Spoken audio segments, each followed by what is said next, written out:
Սիրելի հայրենակիցներ, Հայք Նյուզի եթերում մենք հաղորդաշարն է։ Ես շարունակում եմ հեռավար կապով իմ հարցազրույցները մեր տարբեր հայրենակիցների հետ, տարբեր մասնագիտության տեր անձանց հետ, եւ այս պահին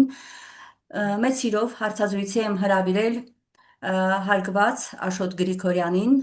Եվրոպայի հայկական միությունների ֆորումի նախագահ։ Ողջունում եմ ձեզ, պարոն Գրիգորյան, շնորհակալ եմ հերթական անգամ եթերի հնարավորության համար։ Բարի օր, շատ սիրելի Արմինե, եւ ես էլ շատ շնորհակալ եմ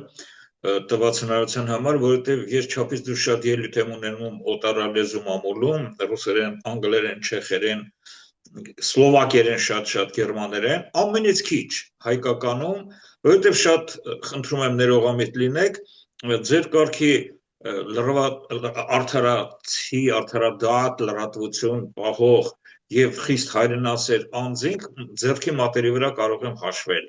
Այնպես որ շատ ուրախ եմ ձեր հետ աշխատելու համար։ Շնորհակալ եմ, զգացված եմ, սկսենք մեր հարցազրույցը։ Պարոն Գրիգորյան, 44-օրյա պատերազմից եւ նոյեմբերի 9-ի եռակոմ փաստաթղթի ստորագրումից, իսկ այդ փաստաթղթի տակ ստորագրել էր Հայաստանը, Ադրբեջանը եւ Ռուսաստանի ղեկավարները, արդեն 5 տարի է անցել։ Այդ ժամանակ այդ փաստաթուղթը, նոյեմբերի 9-ի փաստաթուղթը գնահատվեց որպես կապիտուլյացիոն փաստաթուղթ։ Մենք դրանից հետո սակայն կորցրեցինք Արցախը ամբողջությամբ եւ 5 տարիների այս ընթացքում իրականում պատերազմի մեղավորներն առ այսօր կանգնած չեն դատարանի առաջ։ Ազգային ժողովը ստեղծել էր մի հանձնաժողով, որը պիտի քններ 44-օրյա պատերազմի դեպքերը, իրադարձությունները եւ պատրաստեր մի զեկույց։ Զեկույցը պատրաստվել է, սակայն չհանրայնացվեց, չհրապարակվեց, այն արխիվացվեց։ Եվ այսպես 5 տարի անց ես կխնդրեմ ձեր գնահատականը, ինչ կատարվեց եւ ինչ իրավիճակի առաջ ենք այսօր։ Նախ կատարվածի մասին, նոյեմբերի 9-ի փաստաթուղթ եւ այդ զեկույցը, որն այդպես էլ չհրապարակվեց։ Մեղավորներն էլ չկանգնեցին, ինչպես ասացի, դատարանի առաջ։ Լսում ենք ձեզ, պարոն Գրիգորյան, խնդրեմ։ Շատ փաստորեն տխուր հարցով ենք մենք սկսում մեր այսօրվա ելույթը եւ ոչ մի լավ բան ես չեմ կարողանալու ցավոք ասել, միայն ֆիքսեմ այն, որ պատերազմը ի սկզբանե դատապարտված էր պարտության, քանզի Նիկոլը վերցրել էր 5 միլիարդ 2018 թվականի ամռանը, օգոստոսին, եթե չեմ սխալվում, եւ բնական է նա պարտավոր էր այդ վերցրած գումարի դիմաց կազմակերպել այն, ինչ կազմակերպեց, նախ հայտարարեց Արցախը Հայաստանը եւ վերջ, եւ 10 միլիոն հայ ոտքի հանեց, եւ այնուհետեւ պարզվեց, որ դա արվել է մտածված, որպեսզի մենք ոգևորությամբ կատարենք իր պատերազմի նախապատրաստական աշխատանքները եւ հետո պարտվենք, այդ ամբողջը որպեսզի ստանա բնական ընթացք, հիշում եք, լրատվությամբ անընդհատ բղավում էին, խախտում ենք, մի սարսափելի իրադրություններ ստեղծվել, մենք այստեղ Եվրոպայում գիտեինք իրավիճակը եւ ուղղակի ողբում էինք։ Հոկտեմբերի 5-ին Պուտինը առաջին անգամ զանգեց Նիկոլին եւ ասեց անմիջապես դադարեցրու, ես Ալիևին իմ վրա եմ վերցնում, կասեցնելը ողբերգություն է լինելու ձեր համար եւ ամեն հաջորդ օրը տարածք է կորցնում։ Նիկոլը հրաժարվեց, ասելով, որ իրան չեն հասկանա, իսկ իրականությունը նորից եմ կնկնում 5 միլիարդ դոլար, որը առաջինը ինձ են առաջարկել եւ քաջատեղակ եմ այդ պատմությանը։ Այնուհետեւ հոկտեմբերի 19-ին դրա մասին արդեն լրատվությունը խոսեց բաց, որ Պուտինը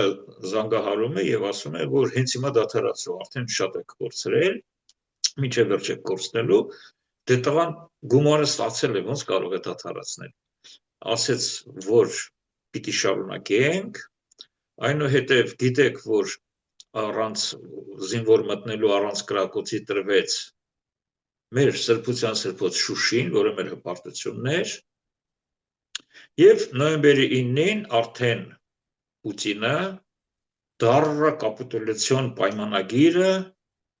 համաձայնվեց ստորագրել Հայաստանի հետ միասին, կրկնում եմ համաձայնվեց ստորագրել, դա նշանակում է, որ Պուտինը կտրուկ դեմ էր Արցախը կորցնելու, դե բոլորդ էլ հասկանում եք ինչու։ Իմ Russian Today-ով ելույթը, որը ես օրերս առաջ ունեցա Մոսկվայում, ես այնտեղ հստակ ասացի, իմ սիրելի ռուս բարեկամներ, Հայաստանի կորուստը 3000-ամյա պետության մահ է, 3000-ամյա մշակույթի ոչնչացում, 1724 տարվա եկեղեցու ոչնչացում, դա մեր համար բացառիկ նշանակում է գոյություն չունենալ այլևս, Սփյուռքը մեկ տասնամյակում կկազմալուծվի գոյություն չունենա, որտեղ մեր թորնիկներին, եթե մենք Երևան չբերենք եւ ինքներս չվերադառնանք Հայաստան, որը մեր երազանքն է, մենք շանս չունենք դրսում ապրելու։ Եվ այս, ահա, սիրելի ռուս բարեկամներ, կարող եք լսել եւ անգլերեն եւ ռուսերեն ունեմ սա, ամբողջ աշխարհը պատտվում է։ Սիրելի ռուս բարեկամներ, կորցնելով Հայաստանը, դուք կորցնում եք ձեր երկիրը այն առումով, որ դուք շատ մեծ եք, չեք վերանա։ Ընդհանրապես մասնատվեք, 10-20 մասի կբաժանվեք եւ հատկապես երկար խոսեցի Զանգեզուրի Տրամպի իրականում Թուրանի միջանցքի մասին եւ հայտարարեցի, որ այդ Թուրանի միջանցքով կապվում են բոլոր թրքալեզու երկրները, Կասպից ծովը դառնում է թրքական ծով, եւ մնացած գետերով դուք կտեսնեք ինչ քանակության անօթաչու ջրային սարքեր կժամանեն ձեր խոշոր քաղաքները եւ ինչպես դուք կմասնատվեք։ Ուրեմն մենք հասկացանք, որ նոյեմբերի 9-ի պայմանագիրը ինչպես մահեր Հայաստանի համար, եթե այն չպահպանվեր եւ զարգացումներ չտրվեր, նույնպես էլ հետագա տասնամյակի կտրվածքով մահ է Ռուսաստանի համար։ Այնպես որ սա կարծես բոլորը հասկանում են։ Հիմա վերադառնանք, բայց ինչ կատարվեց, երբ դավաճանության շնորհիվ, որը ցավոք մեր պատմության մենք ունենք փաստեր նման դավաճանությունների, վերացվեց Արցախը, այսինքն Հայաստանի պաշտպանիչ գոտին, եւ բնական է, հաջորդ քայլը պիտի լիներ դնել այսօր սեղանին Հայաստանի վերացման ճակատագիրը։ Ես ասեմ, որ 2018-ի հոկտեմբերին իմ մոտ ժամանեց Սլովակիայի նախկին վարչապետի իմ շատ լավ ընկերը, Հայաստանի մեծագույն բարեկամ, Արցախ է եղել ինձ հետ միասին 2006-7 թվերին, լավ չեմ կարող հիշել, մեր հզոր լոբիստներից մեկը եւ ասեց, եթե դուք չունեք 2-3 հայրենասեր գեներալ 2018-ի հոկտեմբեր, որոնք հենց հիմա կմտնեն եւ կձերբակալեն Նիկոլին, դուք պետականությունը կկորցնեք, ես սարսափահար եղա։ Ես շատ մեծ փորձառու գեոքաղաքական գործիչ եմ ըստիս, բայց ես չունեմ այդ փորձը եվրոպացի վարչապետի, որ այնպիսի հոտառություն ուներ պարոնը 88-89 թվականից հավելի հետ միասին նստած բանտ, պայքարող կոմունիստական ռեժիմի դեմ, ես սարսափեցի այդ մտքից։ Հետո 2020 թվականի նոյեմբեր եկավ ինձ մոտ, ասեց, ահա, հիմա ձեր գեներալները կգնան եւ կձերբակալեն Նիկոլին, երբ որ Արցախը կորցրեցիք, ինչու ուշացրեցիք։ Երբ որ նոյեմբերին մեր գեներալները փորձ արեցին ու փախան, անունները չտամ, ինձ լավ գիտեք, ինքը ասեց, դուք պետականություն պահելու այլևս հնարավորություն չունեք, եւ ձեր 3000-ամյա երկիրը վերանալու է։ Այնուհետև տեղի ունեցավ խայտարակ մոլդավական տիպի ընտրություններ, որը բոլորս գիտենք, որ կեղծվելու է։ Ես ամենտեղ Եվրոպայում եւ Ռուսաստանում ասում եմ, ես միշտ ընտրել եմ Սերժ Սարգսյանին եւ Նիկոլ Փաշինյանին, միշտ, բոլորը զարմացած նայում են վրաս, ասում եմ, այո, քանի որ իմ անձնագրի տվյալները իրանց մոտ է, իսկ մեզ չեն թույլ տալիս քվեատուփի մոտենալ։ 500,000 ձայն գրպանում ունի Նիկոլը։ Եվ եթե 500,000 ձայն գրպանում ունի, մի 100,000-ը կկեղծե արեց 600, մի 100,000 էլ իսկապես իր շրջապատը կընտրի արեց 700,000, բրց անցավ Նիկոլը, դարեդար։ Եվ պիտի ցավով ասեմ, որ հիմա նորից Մոսկվայում էի հայկական համայնքի ղեկավարների հետ հանդիպել եւ այլ համայնքների հայկական համայնքների ու ցավոք կա մտայնություն մասնակցել հունիսի ընտրություններին եւ հաղթել։ Դուք խելագար չեք, առաջինը չեք կարող հաղթել, որովհետեւ գրպանում են սփյուռքի հայերի ձայները արդեն ազնագրային բոլոր տվյալները, հա։ Սա մեկ։ Երկրորդ, եթե ինչ որ հեքիաթային ձևով դուք հաղթեք, ինքը գրելու է 50.5% Մոլդավիա։ Եթե նույնիսկ անհնարինը լինի եւ այո, այնպիսի վերահսկողություն լինի, որ Նիկոլը ընդունում է, որ չէ 55-60%-ով պարտվել է, Ռումինիա Եվրոպան հայտարարել է, որ պետք է Նիկոլը մնա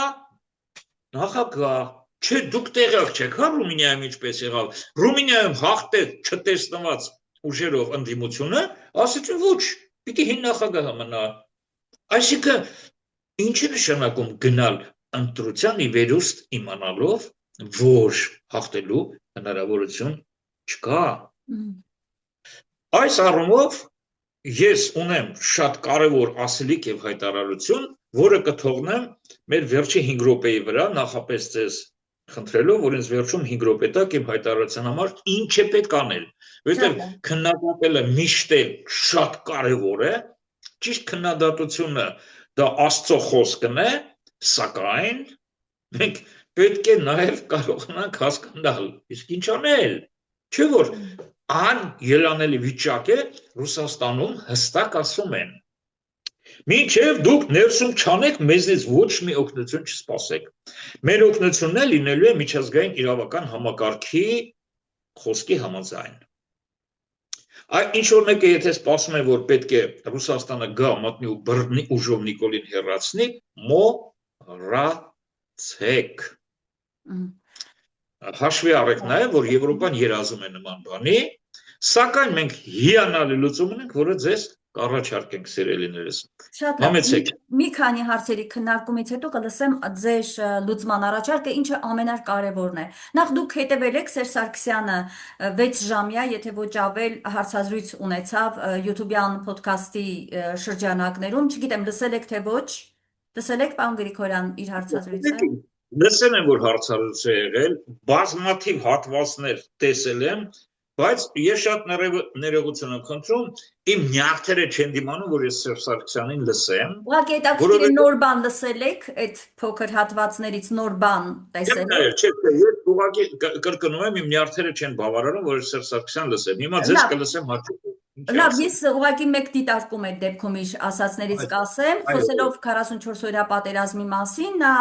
պատճառները թվարկեց, ես 3 պատճառ բերեց, 44-օրյա պատերազմի առաջին պատճառը բանակցային գործընթացից խուսափելն է եւ ընդհանրապես հրաժարվելը,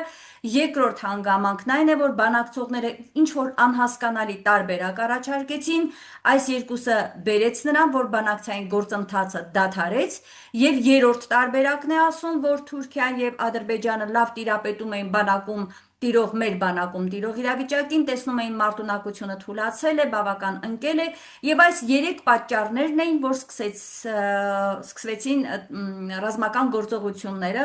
եւ նկատեց, որ այո, պատերազմը անխուսափելի էր։ Հիմա հայաստանյան դաշտում հստակ քննարկվում է հետեւյալը, որ Սերժ Սարգսյանը փաստորեն թվարկելով այս 3 պատճառները դուրս է թողնում Նիկոլ Փաշինյանին որպես հիմնական մեղավորի, պատերազմը նաև հրահրող կողմի։ Ինչ կասեք այս մասին։ Շատ հետաքրքիր է դիտարկումը։ Հա, ուրեմն Արմինե ջան, ես ինչքան ուրախ եմ, որ ես այնքան խելամտություն եմ ունեցել, չեմ կարդացել Սերժ Սարգսյանին։ Որովհետև բոլոր պատճառները դուք որ ընթերցում եք, անհամբեր սպասում եք ավարտեք, որ ասեմ, բայց չէ որ դրանք կեղծ պատճառներ են եւ իրականության հետ կապ չունեն։ Քանզի Սերժ Սարգսյանը ծնեց Նիկոլին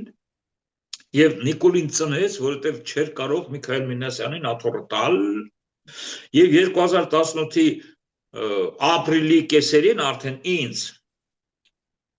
Միացյալ Նահանգներից հատուկ մարդ էին ուղարկել, եկավ ասեց հանգարց չհավատաս, որ Նիկոլը դառնալու է վարչապետ, դա Սերժիկն է։ կա պայմանավորություն մի տարվա մեջ Նիկոլը աթոռը տալու է Միքայել Մինասյանին, բայց Նիկոլի խաբեության չափերին ծանոթ ցանկացած ոք գիտի որ դա անհնարին բան էր, Նիկոլը խաբելու էր, այն ինչ որ տեղի ունեցավ, դա Սերժ Սարգսյանի ինտրիգային, այդ ֆանտաստիկ կարողությունների տեր մարդու ինտրիգի տապալումն էր։ Հիմա մենք այն գլխից ասում ենք եւ Russian Today-ով անգլերեն ու ռուսերեն ամբողջ աշխարհում եք հայտարարել է, ընդ որում ասել եմ, իմ հայտարարության համար պատասխանատու եմ, Նիկոլ, ինչ կարող ես արա, դու վերցրել ես 5 միլիարդ։ Այդ 5 միլիարդը 2016-ին Սերժ Սարգսյանին առաջարկել է Ալեքսանդր Լուկաշենկոն, նույն ձևի ոնց որ ինձ են առաջարկել։ Մինչ այդ Եվ Սերժ Սարգսյանը հրաժարվել է, այստեղ կա երկու մեկնաբանություն, մեկը իմ մեկնաբանությունը, որ փառք Աստծո գոնե այնքան բարոյականություն ունեցավ, որ Արցախը 5 միլիարդով չծախեց, սա իմ մեկնաբանությունն է, եւ տարածված մեկնաբանություն, բայց չէ որ ինքը ասում է ես 6 միլիարդ կտամ, այսինքն ակնարկում է որ 6 միլիարդ է ուզում։ Սա իմ մեկնաբանությունը չի, սրա համար ես պատասխանատու չեմ, բայց մեծ մասը ժողովրդի ասում է, որ ինքը 6 միլիարդ ուզեց։ Հիմա մենք բոլորս գիտենք, այստեղ խնդիրն է, ներկայացում է այսպես, որ Սերժ Սարգսյանը ծաղրել է, որ 6-10 միևնույն է չի լինելու, այս շեշտադրումն է։ Հա, անկասկած։ Սակայն կա երկու կարծիք, թողենք այդ երկու կարծիքը մնա մեջ եւ մենք մեր հիմնական թեմային վերադառնանք։ Նիկոլը վերցրեց 2018-ի ամռանը Բիշկեկում վերելակային դիվանագիտության մեջ բռնվելուց առաջ այդ 5 միլիարդը, այսինքն տվեց համաձայնություն։ Հիմա Սերժ, դու ինչ ես ասում, որ այդ 5 միլիարդը ինքը վերցնելուց հետո սխալներ է գործել, չհասկացանք։ Դու ինտրիգայի խոշորագույն մասնագետ, ինչ սխալներ է գործել, Նիկոլը 5 միլիարդը վերցնելու, իդեալական աշխատել է,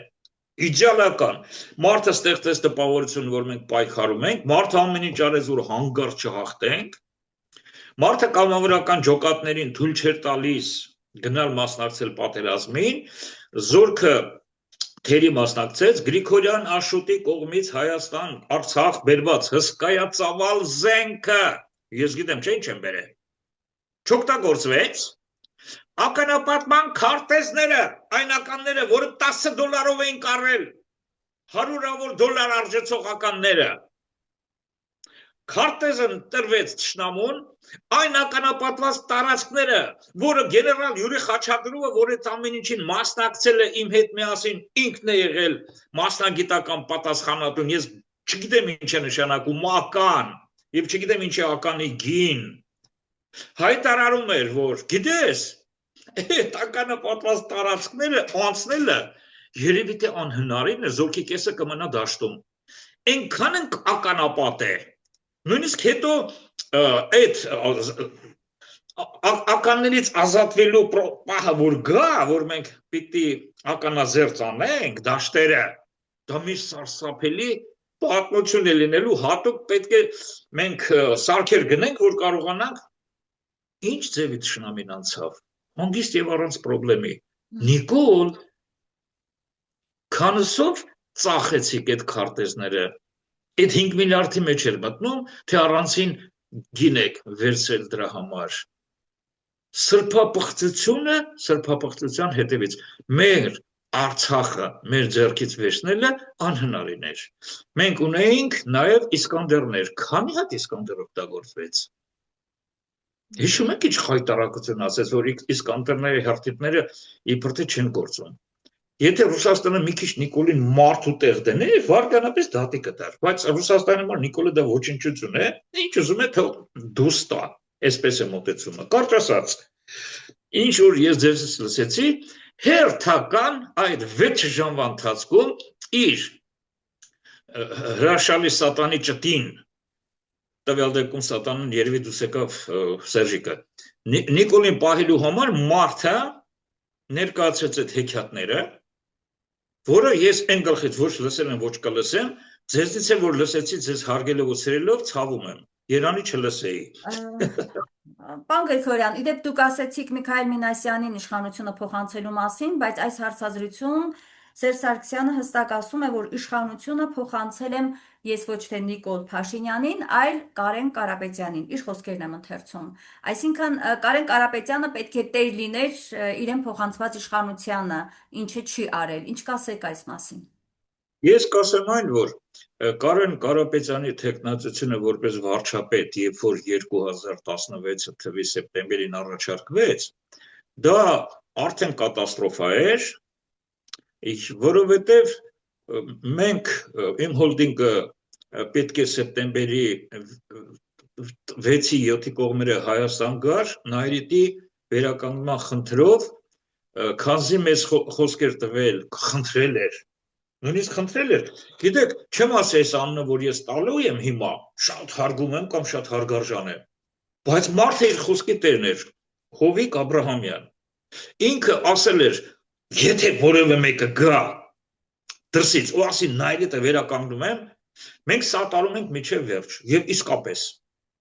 մենք ոտքի կանգնեցինք, 15 հոգով եկանք, նույնիսկ Պարսկաստանի դեսպանը խնդրեց, որ մեր թիմի մեջ լինի, որպեսզի Պարսկաստանն էլ մասնակցի, մեր համաձայնություն տվեցինք, այդ պրոտոկոլը վերցեք, նայեք, 15 հոգի Սլովակիայի պարլամենտի նախագահ Հրուշովսկի, պարլամենտի էկոնոմիկայի դեպարտամենտի շեֆ Մարոշ Կոնդրոտ, ֆինանսների նախարարի առաջին տեղակալ Դանա Միգեր, բոլորը իմ թիմի մեջ էին։ Եկան Կարեն Կարապետյանը, այնպիսի մի sense ֆանտաստիկ ձևի մեզ դուրս շպրտեց, ժպտալով եւ խափելով եւ հայտարարեց տենդեր է լինելու, մենք էլ միամտաբար տենդերին մասնակցեցինք, տենդերը տեղի չունեցավ, այսինքն Սերժ Սարգսյանի փայլուն կատարածում էր։ Եվ Տիգրան Սարգսյանի հայկական կուրեիկով կերել է միլիարդներ, ծապտունը դուրս չի գալի ոչ իր, ոչ էլ իրեն որևէ մեղադրողի, եւ այդքան մարդու դատեցին Տիգրան Սարգսյանին չկպավ Նիկոլը։ Ուրեմն Կարենից ազատվեց Սերժիկը, որտեղ Կարենը դուրս եկավ Կարապետյան ոչ բարձր մակարդակի վարչապետ, բացարձակապես զրոյական։ Եվ Սերժի մտքով չէր անցնում Կարեն Կարապետյանին հաջորդ վարչապետական աթոռը տալու, մտքով չէր անցնում։ Ընդամենը փոքրիկ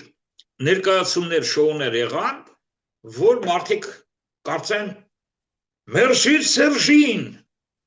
վայ Նիկոլը ոնց է ատում Սերժին, իսկ ինչու մերժիր Սերժինը դարձավ կարևորագույն կարգախոս, որովհետև ժողովուրդը Նիկոլից միայն զզվանք կապրեր, այդ շատախոս,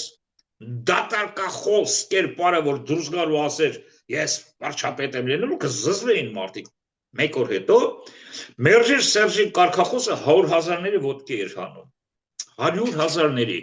նույնիսկ այստեղ դրսում, այդ ինչ վեճեր էր գնում, առաջիններից մեկը ես եմ ասել, որ մի հավատացեք Նիկոլին, մարդիկ ասում էին, վայ, վերջապես մի նոր իրականություն է Հայաստանում լինելու, վերջապես ազատվում ենք, այս խափեբա, կաշառակերտ ինչ խոսք ասես ասում են Սերժի հասցեին, և իհարկե շատ ճիշտ էր հաշվարկած, որ մերժին Սերժինը Նիկոլին բերելու է գահի, սակայն կարճ ժամանակ հետո արդեն ասեցի, ամեն ինչ է պարզվեց, և քանի որ Նիկոլը այն գլխից պայմանավորվածություն ուներ իր արյունակից բարեկամների հետ, այդ արյունակից բարեկամ բառը խնդրում եմ լուրջ ընդունեք և վերլուծեք, ես չեմ վերլուծի։ Իր արյունակից բարեկամների հետ ինքը մտավ սարսափելի համաձայնության մեջ և 3000 ամյա ազգի մեջքը կոտրեց այնպես, որ հիմա եթե մենք փրկվելու ուղիները չգտնենք, մենք գոյություն չենք ունենալու։ Այնպես որ, այս առումով ես առաջինը մեղադրում եմ Սերժ Սարգսյանի այսօրվա մեր արյունարբիտ թշնամի հայտարարելով, երկրորդը մեղադրում եմ Նիկոլ Փաշինյանին, որը ինչ կարող եմ ես այսօրվա Նիկոլի հասցեին ասել, դատարկախոս, շատախոս, ստախոս և հայրենազուրկ, հայրենասերություն գաղափարը ատող, մի անհասկանալի կոնգլոմերատ, չես կարողանում հասկանաս նման կերպարը, որը երբ որ ազգային ժողովում ելույթ էր ունենում, պատահաբար իր հոգևոր հայր Լևոն Տեր-Պետրոսյանի տված աթոռի եւ ուղու շնորհիվ ամբիոն էր գտել, ելույթն ունենում բոլորը զզվում ենք, չէ՞ դրա ելույթները լսելուց, այսպես ամբիոնս այսպես նայում էր, այսպես հերոներ աչ էր նայում եւ դատարկա խոսում էր։ Հետո այդ մարդը ոնց կարող էր վարչապետ դառնալ, Սերժ, առանց քո հզոր օգնության եւ ինտրիգայի։ Այնպես որ այս հարցը ինձ թվում է նույնիսկ ավելի խոսեցին, քան պետք էր։ Բոլորն էլ գիտեն սրա մասին այսօր, բոլոր մտածող էակները։ Եվ ասեմ, պարոն Գրիգորյան, մտահոգիչ է նաև այն, որ Սերժ Սարգսյանը այս հարցազրույցը տալիս է եւ նման շեշտադրմամբ խոսում է 2026-ի նախընտրական գործընթացների նախաշեմին, փաստորեն այդ կարևոր փուլում նորից մի տեսակ մեղմորեն, զգուշորեն արդարացվում է Նիկոլ Փաշինյանը, պատերազմի պատճառ մեղավոր լինելու այս հանգամանքը իրենից փաստորեն հեռացվում է։ Սա շատ վտանգավոր հանգամանք է։ Ես պիտի առաջարկեմ ձեզ նաև հետևյալին անդրադառնանք։ Կարծում սա այդ նույն թեմայի շրջանակում է եւ դարձյալ բավական ակտիվ այսպես քննարկման դաշտում է այսօր հայաստանյան Facebook-յան տիրույթում, նաև սոցցանցերում այլ երեք Բայրամովը այդ քանի որ Ադրբեջանը այսպես հաղթական տոնակատարությունների մեջ է, երեք զորահանդես էին հրավիրել Պակիստան, Թուրքիա, Ադրբեջանի նախագահ միասին մասնակցում էին եւ այդ ֆոնին ելույթ է ունենում արտգործնախարարը Ադրբեջանի Ջեյհուն Բայրամովը եւ ներկայացնում է հետեւյալ մի շատ խնդրահարույց միտք է ասում, որ 2018 թվականին առաջին անգամ Դուշանբեում սեպտեմբերին կայացել է Փաշինյան-Ալիև հանդիպումը, երկրորդ հաջորդ հանդիպումը կայացել է, ասում է, 2019-ին Վիեննայում մարտին։ Այս առաջին հանդիպման ժամանակ Ալիևը նրան ասել է անպայման լուծելու ես Ադրբեջանի տարածքները վերադարձնելու ես։ Փաշինյանը 2019 թվականի Վիեննայի հանդիպման ժամանակ նրան խնդրել է, որ խաղաղություն լինի եւ որպես ինքը կարողանա գործընթացները կարգավորել, Ալիևը հրահանգել է, որ այդ խաղաղությունը ինքը կապահովի եւ 19 թվականի Վիեննայում սակայն այդ հանդիպման ժամանակ Փաշինյանը ըստ Բայրամովի ասել է հետեւյալը. ինքը չի կարող լուծել Արցախի հարցը, եթե ես լուծեմ, ինձ կսպանեն։ Հիմա այս միտքը երեկվանից այսպես եռում է քաղաքական դաշտում, թե ինչ սպանության մասին է խոսքը, որ ուժերը պետք է նրան սպանեին, ինչու Բայրամովը հիմա է շրջանառում այդ ինֆորմացիան։ Ըստ իս, կուզեմ հետեւյալ դիտարկումը անել եւ կխնդրեմ ձեր մեկնաբանությունը։ Ըստ իս Փաշինյանը որպեսզի իրեն չսպանեին, հա, քանի որ եթե հենց ուղակի վերցներ եւ Արցախը հանձներ, խնդրահարույց էր լինելու իր համար։ Հետևաբար, պարոն Գրիգորյան, չեք կարծում, որ իսկապես սարքվեց այդ պատերազմը, պարտվողական պատերազմը, որի եւ մեր տղաները 5000 հոգու տարավ սպանեց, որպեսզի այդ հանձումն էր շատ հանգիստ տեղի ունենար, ժողովուրդը ասեր դե պարտվեցին, հանձնեցին։ Այսինքն իրեն սպանելու փոխարեն ինքը սպանեց մեր 5000 տղեկին եւ 10000, 15000 վիրավորներ եւ Արցախի կորուստ։ Ես կխնդրեմ Բայրամովի այդ խնդրահարույց հայտարարությանը, որ տարբեր մեկնաբանությունների տեղիք է տալիս, ի վերջո այդ ինչ ուժեր պիտի սպանեն եւ այլն, դուք էլ ձեր գնահատականը, եթե կարելի է ներկայացնեք, խնդրեմ։ Ջան, այնքան պարզ, եթե չասեմ պարզունակ հարց է։ Իսկապես, երևի ինձ թույլ տամ ասել, այնքան պարզունակ հարց է,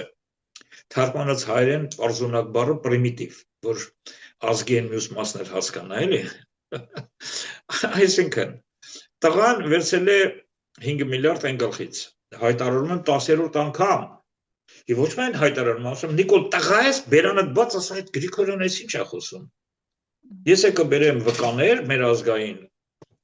խորհրդի երկու պատգամավոր, որոնք իմ կողքը կանգնած են եղել, երբ որ Ասիմ Մոլազադեն Կլինիցայի էկոնոմիկական Եվրոպայի էկոնոմիկական ֆորումում առաջարկել է դա մեզ։ Ուրեմն, վերցել է գումար եւ պետք է ստեղծեր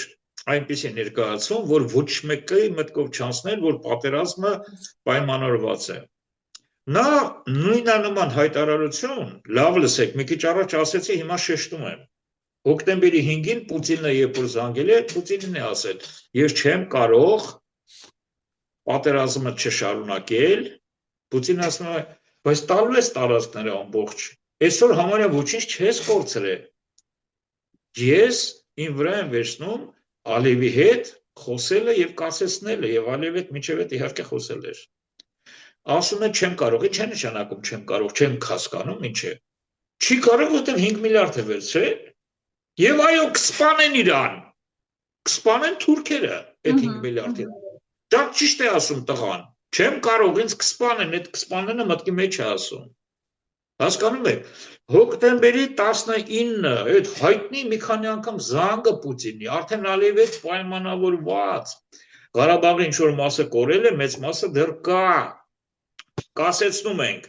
չեմ կարող Վլադիմիր Վլադիմիրովիչ, նեմագու, ինչ է նշանակում, չեմ կարող, էլ ոնց մենք բացատրենք, ադրբեջանցները իրան կսպանեն այդ 5 միլիարդի դիմաց, իսկ այնուհետև Շուշին տալով, ամբողջ Արցախը տալով, սարսափելի պայմանագիրը ստորագրելով, տղան իրեն ապահովեց, Զատուլինը Մոսկվայից ասեց 2 օր առաջ 28000 ոստիկան է պատրաստել, որ մարդակեր, դրանց մի մասը ասենք թե էլի 28000-ը չեն կարող մարդակեր լինել, բայց ենթադրենք մի 1000-2000-ը ոչ հայկական ծագումով։ Եվ կարողանում է իր կյանքը երկարաձգել, ոչ թե ապահովել, այդ ոստիկանության եւ զորքի միջոցով։ Հասկանում եք, հիմա այս իրավիճակում իրան ով ավելի շուտ կսպաներ, որևէ հայրենասեր հայ, թե այդ 5 միլիարդի դիմաց պատասխանատվություն պահանջող ադրբեջանցի մարդասպան, դա մեզ հետաքրքրում է, ոչ, մեզ չի հետաքրքրում։ Եվ հիմա էլ Նիկոլը գիտի, որ այն պահին, երբ ինքը իր աթոռը տվեց որևէ մեկին, ապա տարբեր տեղերից երկրագնդի իրա վրա սնայպերական հրացաններ են ուղղվելու։ Ուզում եք ասեմ ինչ արտադրության, բրիտանական արտադրության, որովհետև բրիտանացիների ծրագիրը ինքը ֆանտաստիկ կատարեց, բայց դրա ավարտը լինում է միշտ կատարողի մահով է ավարտվում։ Պարտադիր մավրը իր գործը արեց, այլևս նա ավելորդ է, բրիտանական, թուրք ազերական արտադրության որևէ մի հեռահար զենք պիտի օգտագործվի տղայի վրա, եթե մինչ այդ հանգարց հայրենասեր հայերը դրսի, չասեն, որ մենք թույլ չենք տալու, որ սա օտարի ձեռքով սատկի, մենք ենք սատկացնելու, իմացեք դա էլ կա, այնպես որ եթե Նիկոլը ասում է, որ ինձ կխփեն, ինքը բացահայտ ճիշտ է ասում, առաջինը 5 միլիարդ վերցնելու համար, Ադրբեջանը չի թողի, որ ուրիշ անի, ինքը կխփի, ամենա սարսափելի բանը բրիտանական ծառայություններն են, որոնք վերացնում են հետքերը, ճիշտ է ասում ինքը, միայն ինքը մի տեղ է, որ մինչև վերջ չի արտահայտվում, որ ժողովուրդ ջան, մեկը ինձ խփելու են, ես գիտեմ, իսկ մենք պահանջում ենք անել Հայաստանում դատ եւ պարտադիր մահապատիժ կիրառել։ Շատ լավ, պարոն Գրիգորյան, հետաքրքիր ձեր դիտարկումները ներկայացրեցիք։ Ես ուզում եմ ուղղակի մեջբերել նաև, թե երեք որքան ոգևորված էր Էրդողանը, որը մասնակցում էր Բաքվում այդ զորահանդեսին, համարում էր, որ Ղարաբաղում տարած հաղթանակը թուրքական աշխարհի մեծ հաղթանակն է, նոր դուռ է բացում, նոր դարաշրջան է բացում տարածաշրջանում, ասում է հայրենական դա մեծ պատերազմ էր, որը փոխեց աշխարհաքաղաքական իրողությունները Ասիայում եւ Եվրոպայում։ Մենք տեսնում ենք, թե որքան է կարևորում Էրդողանը Արցախի օկուպացիան իրենց կողմից, իրենց համար ազատագրում, մեր համար օկուպացիա, չափազանց կարևորում են նրանք Արցախը, ես չգիտեմ մենք արդյոք կարողացանք այս տարիների մեջ այդչափ կարևորել մեր այդ փոքր հայրենիքը, բայց տեսնում ենք թե ինչպես է Էրդողանը, Ադրբեջանի նախագահան կարևորում Արցախի հաղթանակը որպես թուրքական աշխարհի հաղթանակ եւ շատ կարեւոր մի բան նաեւ ասեց, ասում է մենք հետևում ենք Նիկոլ Փաշինյանի կողմից ձեռնարկած բոլոր համարձակ քայլերին եւ վստահ ենք, որ ամեն ինչ լավ է լինելու։ Հիմա կուզեմ ձեր մեկնաբանությունը այն առումով, որ փաստորեն նոր դարաշրջան է սկսվում, նրանք ասում են, որ Ղարաբաղի այս հաղթանակով ամեն ինչ չի սկսվում, ամեն ինչ չի ավարտվում, ամեն ինչ սկսվում է նոր։ Սա նշանակում է Հայաստանը նորանոր վտանգների առաջ է կանգնում եւ շարունակում ենք մենք պետականության, ինչպես դուք արդեն ասացիք ձեր խոսքում, կախված է մեր գլխին հայոց պետականության վերացման այս գործընթացի ժամանակակիցն ենք մենք կարծես թե ցավոք պիտի արձանագրեմ այդ փաստը։ Եվ պարոն Գրիգորյան, հիմա մենք պիտի հասկանանք ինչպես ենք դուրս գալիս այս իրավիճակից։ Փաստերը ակնհայտ են, խոսում են ի վնաս մեզ մեր երկրի իշխանության ղեկին մարդ է, որը կատարում է պատվերով հրահանգ, օտարի օրակարգն է իրականացնում եւ ուրեմն մենք հայերս ինչ պետք է անենք այս իրավիճակից դուրս գալու համար։ Իդեպ ներողություն եմ խնդրում մի հարցեր կուզեի ձեզ տալ, մինչեւ այդ ձեր բանաձևումը ներկայացնելը։ Օկամպոն, գիտեք երևի միջազգային քրեական դատարանի նախկին գլխավոր դատախազը Լուիս Օկամպոն մի գործողությունների ծրագիր է պարզում է մշակել, ասում է հայ գերիներին կարող ենք ազատ արձակել եւ շատ կա այդ պատմական հնարավորությունը Արցախի հայերն էլ կարող են վերադառնալ Հայաստան, եթե հայերը աշխարհով մեկ, տեսեք ինչ է ասում, աշխարհով մեկ սփռված հայություն, սա ձեր ժամն է։ Առաջիկա 3 ամիսների ընթացքում ունեք պատմական հնարավորություն օգնելու ազատվել Բաքվի բանտերում գերված հայերին եւ Լեռնային Ղարաբաղի ժողովրդի վերադարձը իր հայրենիք, բայց ինչպես դա պետք է անել։ Օգնեք, ասում է, ընտրվել է ուզում 2026 թվականի հունվարի 13-ին, ավելի ճիշտ կներեք, Նոբելյան խաղաղության մրցանակի առաջադրման ժամկետն է լրանում, Թրամփը մեծ ցանկություն ունի օգնելու քրիստոնյա հայերին, եթե դուք հայ ժողովուրդը կանգնեք Թրամփի թիկունքին, Նոբելյան մրցանակի հարցում, խաղաղության մրցանակի հարցում այդ երկու հաղթանակը կունենաք։ Նախ կխնդրեմ Օկամպոյին արձագանքեք, որից հետո Էրդողանի այդ հայտարարությունների եւ մեր Շատ լավ։ Ես նախ կանդրադառնամ շատ կարճ Էրդողանի եւ Ալիևի հայտարարություններին, հետո Օկամպո։ Ուրեմն, այն ինչ որ ձեզնից լսեցի, գիտեք, ոնց որ ես ստիպված լինեմ Russian Today-ով իմ այդ իսկապես պատմական ելույթից անընդհատ մեջբերումներ անել, որ ընթացքում ես ուղղակի նայեցի կամերային եւ հայտարարեցի. հարգելի ռուս բարեկամներ, հարգելի մեծահարգո Ռուսաստանի նախագահ աշխարհում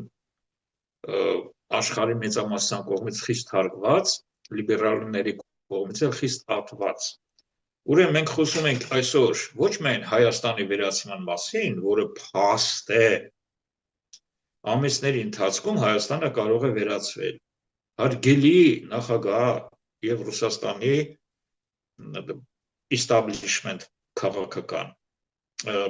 Նաեւ մեկ տասնամյակի հարց է Ռուսաստանի մասնատման խնդրի լուծումը։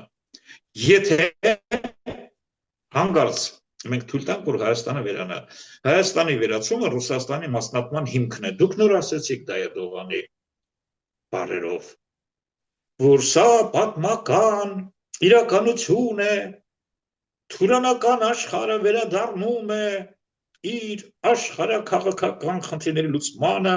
եւ լուծում է աշխարհագրական խնդիրը,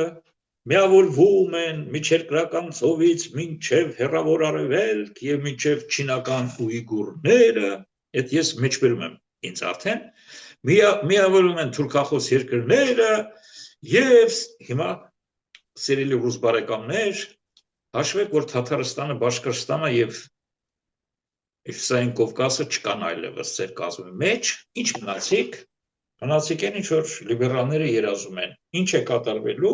լիբերալների երազած ծրագիրը իրականացվելու է թուրքոման երկրների ձեռքով, ոնց որ հրեական ծրագիրը իրագործվում է Ուկրաինայի ձեռքով։ Այստեղ էլ կարճ մի շեղում Ադրբեջանի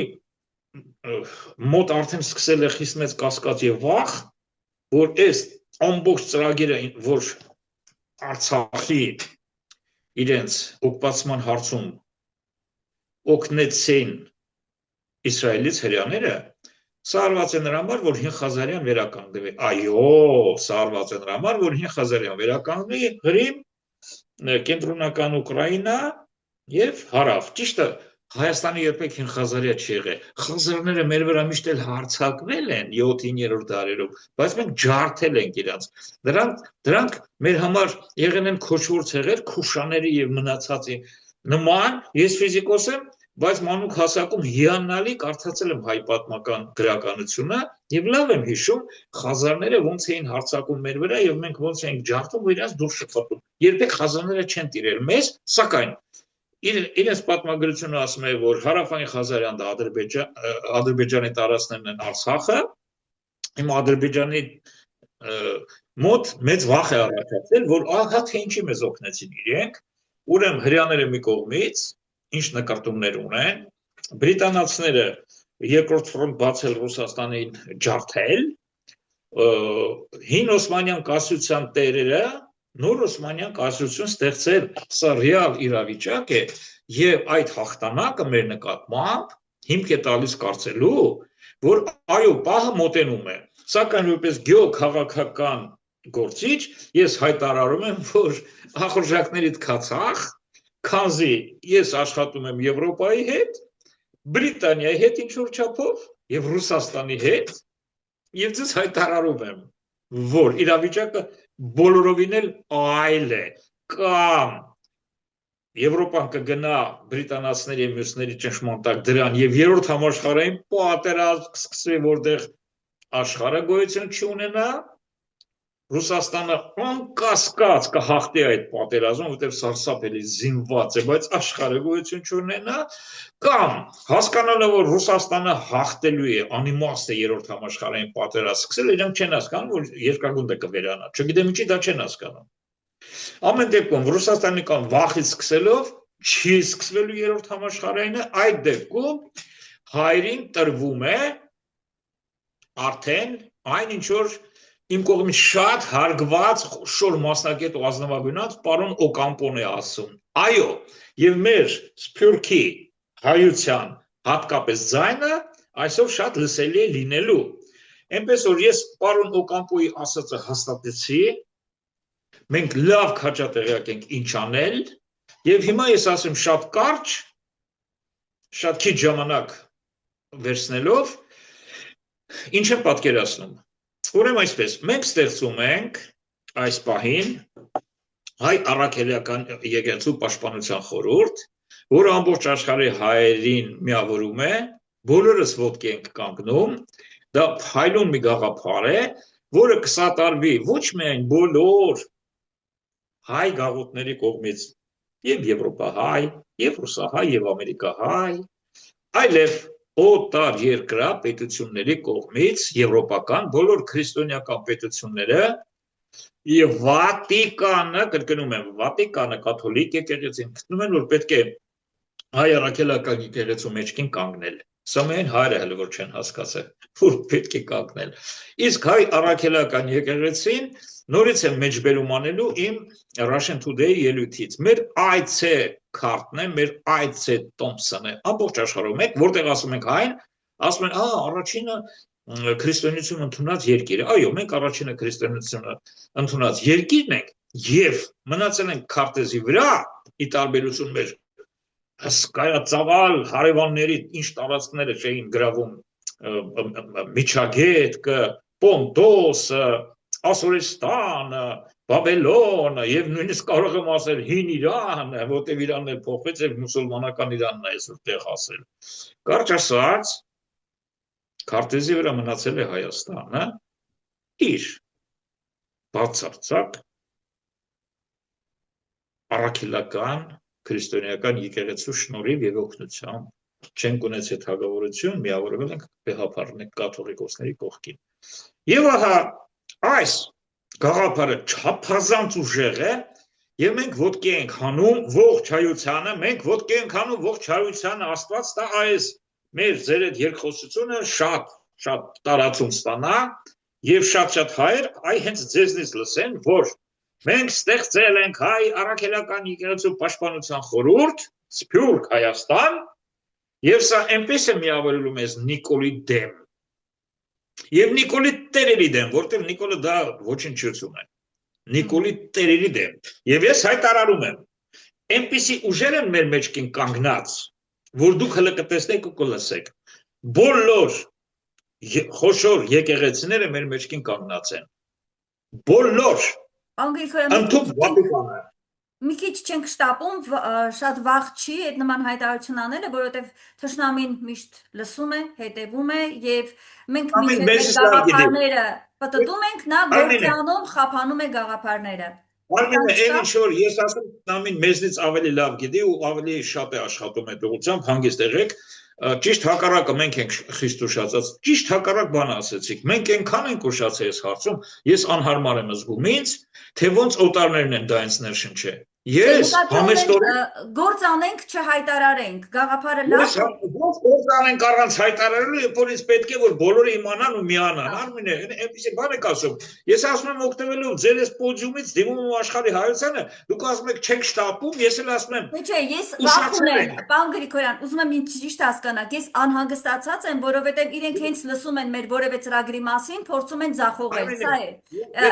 Հասկացած ես, որ դուք ուզում եք հանրայնացնել Հենց ո՞ւմ կբռնեմ ձեր վախը, հայտարարելը որ ուշացել ենք, մի վախեցեք։ Վախեցեք նրանից, որ մենք պետք է շուտ անենք։ Եվ Օկամպոյի այդ հայտարարությունից ես ամոթ եմ ապրում։ Ես ամանչում եմ, որ ես հայ եմ, հələ ինձ էլ համարում եմ այն հազվագյուտ հայրից, որի կյանքի մասը դրել է Հայաստանի փրկությունը եւ նվիրել հայ ազգին։ Անհարմար եմ զգում, որ Օկամպոն է մեզ ասում Հիշեք ձեր գերիների մասին, ես միշտ էլ հիշում եմ ու աշխատում եմ, շատ եմ աշխատում։ Մեր փառահեղ հայրենասեր արցախցիների, որոնք թշնամու ձեռքում են, բայց ոչինչ չեն կարողանում անել։ Ես սարսափելի, այ տեսեք, որտեղ ես ասում եմ, փաստորեն անզոր դուրս եկա։ Ինչքան էլ որ այստեղ այդ հարցը դրեցի, ես Եվրոպայում այնքան ավելի ակտուալ հարցեր կան այսօր եվրոպացիների համար, ոչ մեկը ութ գերիների պլյուս մնացած գերիների մասին չի ուզում լսել,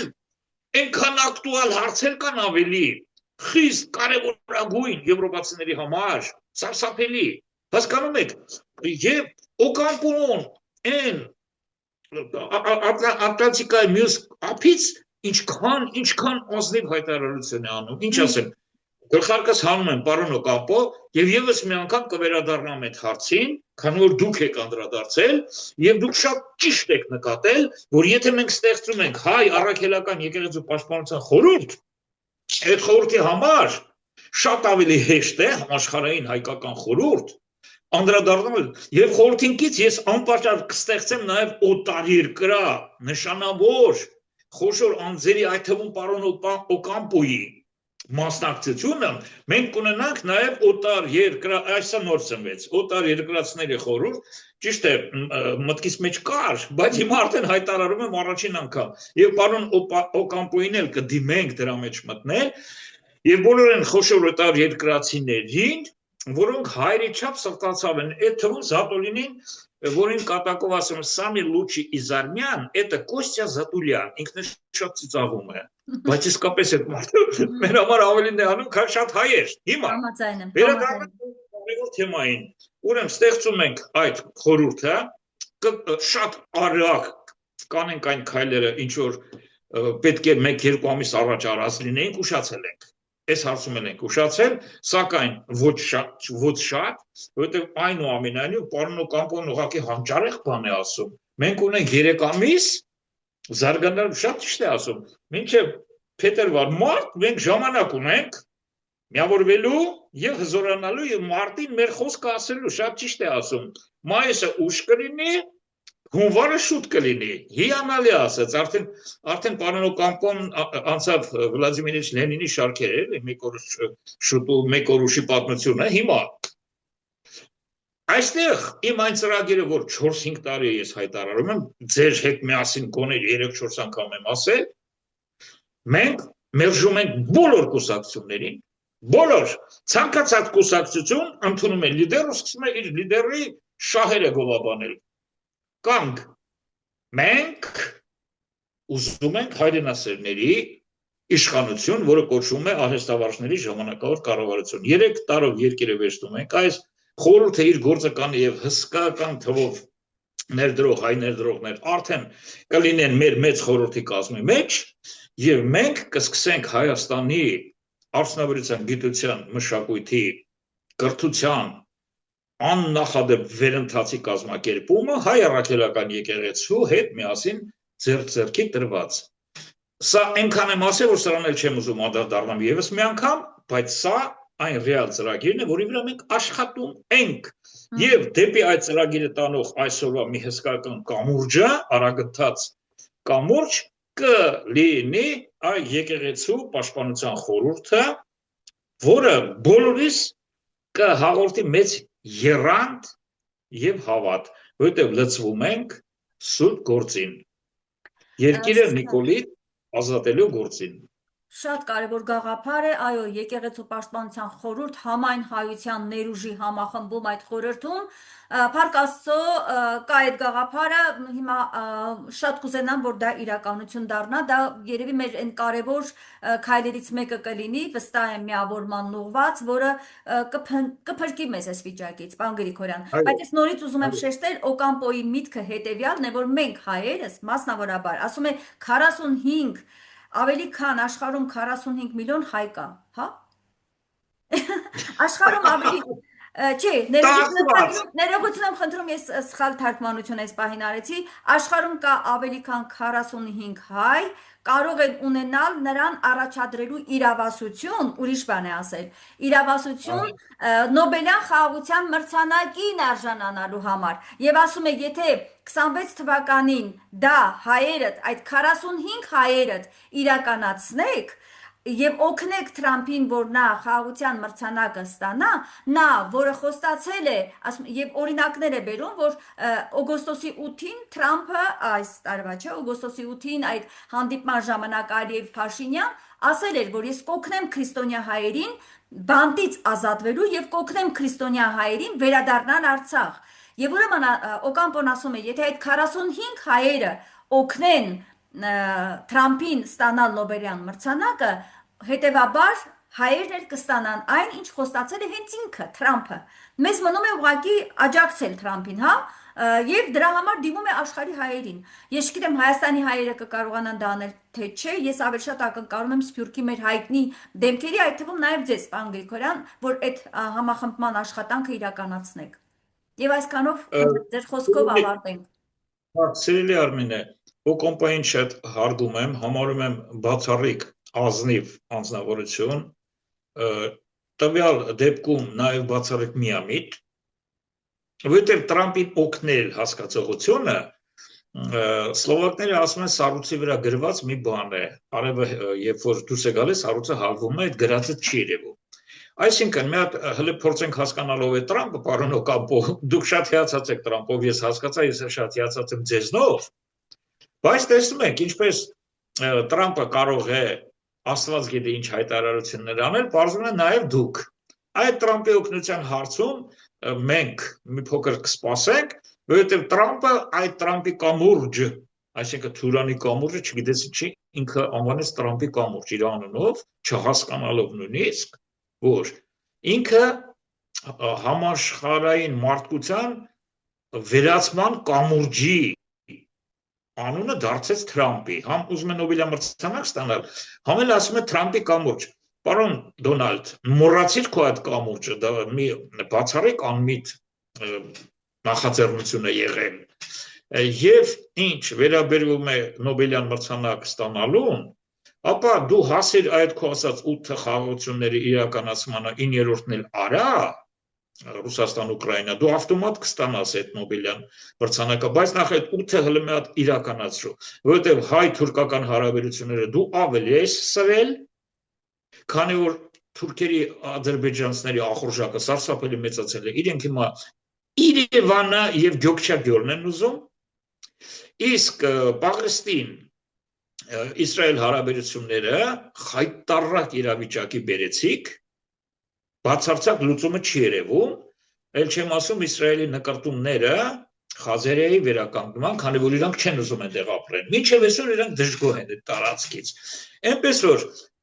իմ խորին հարգանքները պարոն Օկամպոյի նկատմամբ անչափ շնորհակալ եմ, որ ինքը 8 գերիների մասին այդպես սրտացավ խոսում է, հազվագյուտ միասնավորություն է, որովհետև երբ որ հիշում եմ Արկադի Ղուկասյան, Բակո Սահակյան, Լևոն Մնացականյան, Դավիթ Իշխանյան, փայլուն տղաներ, փայլուն անձիկ, ես չեմ պատկերացնում ոնց են իրանք ազերական բանտում մնում եւ իմ բոլոր սլովակ ընկերները, որը իրանց գիտեն, Ֆրանցիսկ Միկլոշկոն, Յան Չառնագորսկին, Պավոլ Ռուշովսկին, պարլամենտի նախագահները, վարչապետը, չեք պատկերացնի ինչ ցավ են ապրում, անընդհատ ինձ հարցնում են Ֆրանցիսկ Միկլոշկոն շաբաթական գոնե մի անգամ զանգում ինչ ունես մեր գերիներից պատկերացնում աշխարհը չի կարող օգնել իրենց իհարկե կարող է ուղղակի աշխարհը այնպիսի խնդիրներ ունի որ 8 բացառիկ ազնվագույն հարգարժան մարդկանց ճակատագիրը դարձել է առաջի կարևոր 100 կետերի մեջ վերջի 10-ին Դե նկատում եմ այն առումով, պարոն Գրիգորյան, ներողություն եմ խնդրում, որ մեր այս հայրենասեր անձանց, ովքեր պետականամետ մարդիկ են Թուրքիայում, Ադրբեջանում, Բաքվում ներկայացվում են որպես ահաբեկիչներ եւ աշխարհում այն մարդիկ, այն դիվանագիտական հարթության մեջ իրենց հետ աշխատած Դավիթ Բաբայան անունները թվարկեցիք նաեւ այդ մարդկանց բոլորի շատ լավ ճանաչում են, չէ՞, նաեւ արտգործնախարար եղել Բաբայանը։ Հիմա այդ մարդկանց գոնե կարող են հայտարարություններ հնչեցնել, որ այս մարդիկ դիվանագետներ մարդիկ են, պատմաբաններ են, նրանք ահաբեկիչներ չեն կարող, որովհետև դուք չեք պատկերացնում այսօր ամեն երկիր ինչ ավելի կարևոր խնդիրներ ունի, քան 8 հոգին է իրանց համար, հասկացեք։ Գուցե նաև շահեր կան Ադրբեջանի հետ։ Սակայն այս խորհուրդը ես ձեզ խոսք եմ տալիս, հարգելով պարոն Օկամպայի այդ բացառիկ զգացումները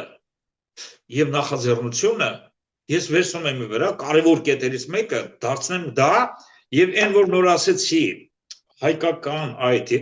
խորհրդին կից նաեւ այդ օտար երկրացիներին, որի մեջ կլինի պարոն Օկամպան, խոսք եմ տալիս, մենք կտանք այդ հանձնարարությունը խնդրանքը եւ նաեւ կդիմենք Վատիկանին եւ մյուսներին, ոտքի կկանգնացնենք մեր ողջ հզոր լոբինգը սկսած Աստծո հրեշտակի մեզ անվանում, ինքն է ծիծաղում է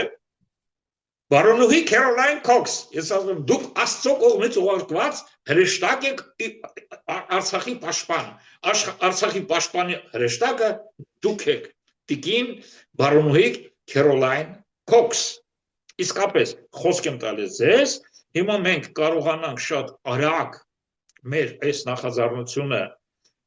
իրականացնել, որի մեջքին կանգնած են մի շարք երկրների շատ խոշոր իշխանություններ, այս ինչ որ առաջարկում եմ, իրենցից է եկել, որ հայեր ոտքի կանգնեք։ Շնորհակալ եմ Արմինե ջան, փաստորեն համարյա մեծ մասը ինչ որ ես ուզում էի ասել իմ մոսկովյան այցից հետո, ձեզ ասեցի։ Ես շնորհակալ եմ շատ, շնորհակալ եմ, որ նաև նման ծրագրեր ունեք հայության համախմբման, այսօր այո, ամեն հայ պետք է փորձի իր հնարավորությունների սահմաններում օժանդակել, որ մեր պետությունը չվերանա, հայ պետությունը, հայոց պետականությունը չվերանա, հայի տեսակը չվերանա, ցավոք սրտի մենք տեսնում ենք հստակ ծրագիր, հենց այդ մեր ինքնության ուղված եկեղեցուն թիրախավորումը եւ տարբեր փաստեր այդ մասին են հուշում։ Շնորհակալ եմ, ինչպես միշտ շատ հետաքրքիր ձեր վերլուծության համար։ Ես վերհիշեցնեմ իմ հեռուստադիտողներին հերավար կապով այսօր ես դարձյալ զրուցեցի Եվրոպայի հայկական միությունների ֆորումի նախագահ Աշոտ Գրիգորյանի հետ։ Լավ եղեք, կհանդիպենք։